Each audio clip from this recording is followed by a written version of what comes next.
Let me ask you something nobody in the financial planning world wants to say out loud. What if waiting until 70 to claim Social Security is actually the wrong move for you? I'm not talking about a fringe opinion. I'm talking about math, mortality, and the way money actually works in the real world. Here's how I want you to think about Social Security. Forget everything you've heard. Forget the brochures. Forget your brother-in-law's advice. Picture a pressurized pipe inside your wall. You've been pumping water, real pressure into that pipe for 40 years. Every paycheck, every job, every year you showed up and worked. That pressure has been building. Now someone tells you, don't open the faucet yet. Wait, the pressure will get even higher. And technically, they're right. The longer you wait, the higher the pressure. From 62 to 70, your monthly benefit grows roughly 77%. That's real. But here's what they never tell you. If you wait too long, if you wait past the point where your life expectancy starts working against you, that water doesn't come back to you. There's no refund,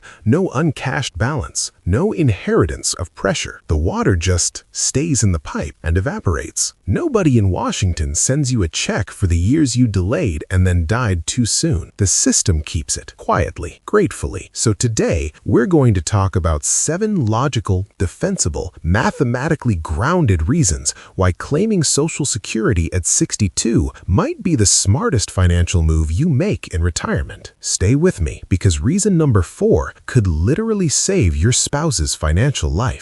Before we get to the 7 reasons, you need to understand one foundational truth. This decision, 62, 67, or 70, is not a question of discipline. It's not a question of virtue. It's a break-even calculation with one impossible variable. How long will you live? If you claim at 62 and live to 75, you win. You collected years that a late claimer never recovered. If you claim at 70 and live to 95, you win differently. You collect more per month in your final decades. The financial planners who push always wait until 70 are implicitly betting that you'll live to your mid to late 80s or beyond. That's a fine bet, if you have the health, the savings, and the certainty to back it up. Most people don't. And that's not pessimism. That's actuarial honesty. The break-even point between claiming at 62 versus 70 is approximately age 81 to 83, depending on your benefit amount and the discount rate apply. So the real question isn't, should I wait? The real question is, do I have strong evidence that I'll live past 83 in good enough health to enjoy the larger check? If the answer isn't a confident yes, keep watching. Reason number 1, health realism. The pipe is already leaking. Let's start with the one nobody wants to say at the dinner table. Your health history matters more than your optimism. If you have a family history of heart disease, cancer, or early death, if your parents didn't make it past 75, then the math of waiting dramatically shifts against you. Think of it this way. If that pipe in the wall is already leaking, if there are cracks in the foundation, the smartest move is to open the faucet now while there's still pressure to capture. You paid into this system, likely for 35, 40, even 45 years. Hundreds of thousands of dollars of your income went into the Social Security pipeline. The break-even calculation only works if you live long enough to reach it. If your health is compromised or your family history is short, waiting isn't wisdom. It's gambling with money you've already earned. And for the record, the Social Security Administration knows this. They built the payout structure so that on average, lifetime benefits are roughly equal regardless of when you file, based on average life expectancy. If you have below average life expectancy, you beat the system by claiming early.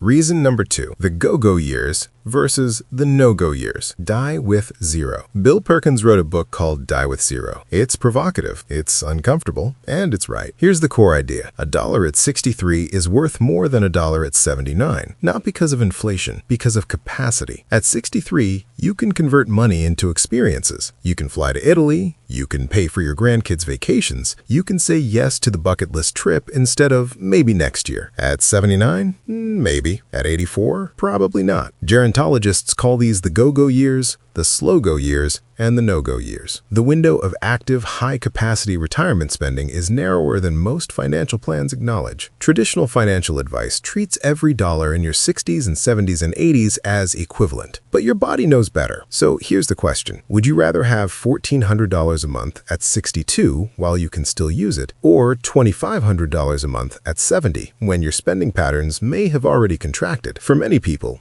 especially those who want to live in retirement, not just survive it. The earlier, smaller check funds the years when living is still fully possible. Don't optimize for the largest check. Optimize for the largest life. Reason number 3, the spousal unlock, the coordination play. This one is underused and underexplained, and it could mean tens of thousands of dollars extra for your household. Here's how it works. If you have a spouse who earns significantly less than you over their career, or who has a much smaller Social Security benefit, your filing decision directly affects their access to spousal benefits. A spouse can claim up to 50% of your full retirement age benefit as a spousal benefit, but they generally can't access that benefit until you've filed. So, if you wait until 70, your lower earning spouse is also waiting, or collecting their own small benefit in isolation. If you file at 62, you unlock the spousal benefit earlier. Your spouse can potentially access that income stream years sooner. Now, this strategy needs to be modeled carefully. The spousal benefit is also reduced if they claim before their own FRA, but the coordination opportunity is real and significant for single income or unequal income households. Run the combined household numbers, not just your individual benefit. The difference can be staggering.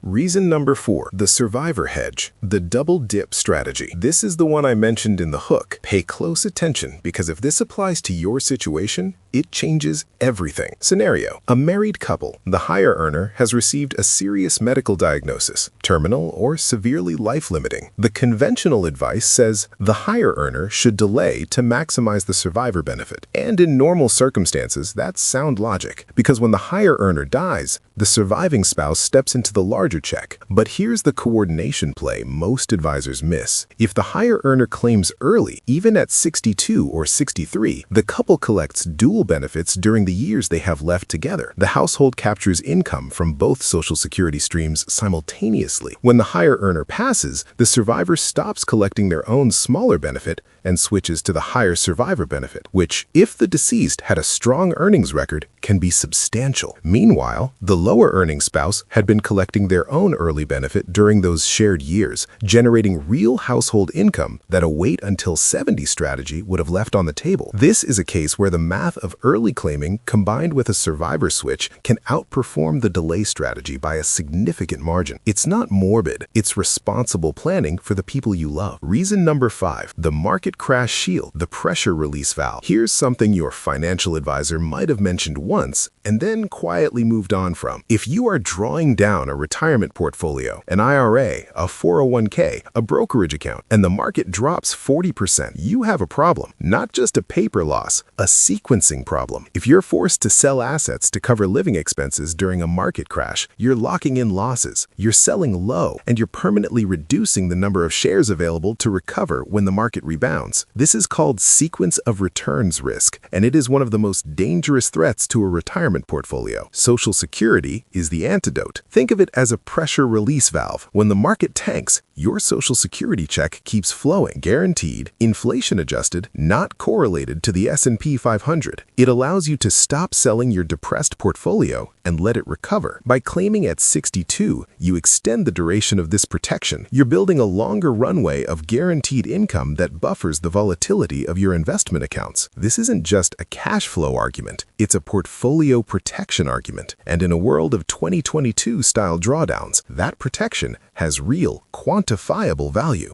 Reason number 6, the tax valley optimization, outrunning the silent partner. If you've been a disciplined saver, maxing out in your 401k, building a traditional IRA, congratulations. You've also been building a future tax liability. Here's what many retirees don't see coming. At age 73, the IRS steps in through required minimum distributions. You are required to withdraw a percentage of your tax-deferred accounts every year, whether you need the money or not, and those withdrawals are taxed as ordinary income. Now, combine that with Social Security income, and suddenly up to 85% of your Social Security benefit becomes taxable. Your Medicare premiums can spike, your total tax rate climbs. Welcome to the retirement tax cliff. The window between 62 and 72 is called the tax valley, a brief period where you can potentially control your income, convert traditional IRA funds to Roth at low rates, and manage your taxable income strategically. Filing for Social Security at 62 provides a modest, consistent income stream during this valley, which can actually reduce the need to draw from tax-deferred accounts in those early years, enabling more deliberate Roth conversions. It's counterintuitive. Sometimes taking Social Security early creates more tax efficiency, not less. Don't let the silent partner, the IRS, arrive at age 73 with a surprise bill because you were too busy waiting for a bigger Social Security check. Reason number 7, foundational need. This is what the system was built for. I want to end the 7 reasons with something real. Not everyone comes to this decision with a spreadsheet and a Roth conversion strategy. Some people are 62. Their body is tired. The job they've worked for 30 years is physically demanding or emotionally draining. Their savings aren't perfect. The plan they had at 45 didn't survive the recession, or the divorce, or the medical bills. Life doesn't always follow the financial plan. And here is the truth that the financial planning industry, largely staffed with people with excellent salaries and maxed out 401ks, sometimes forgets to say. Social Security was designed to be a safety net, not a retirement optimization tool. A safety net. Using it at 62 because you need it, because your body is done, because your savings are not where they should be, that is not a failure. That is the system working exactly as Congress intended when it was created. Claiming Social Security at 62 to cover your basic needs, to reduce financial stress, to allow yourself to rest after a lifetime of work, that is a legitimate, worthy, honorable use of a benefit you earned. Don't let anyone, financial advisor, YouTube personality, or well-meaning family member make you feel shame for that.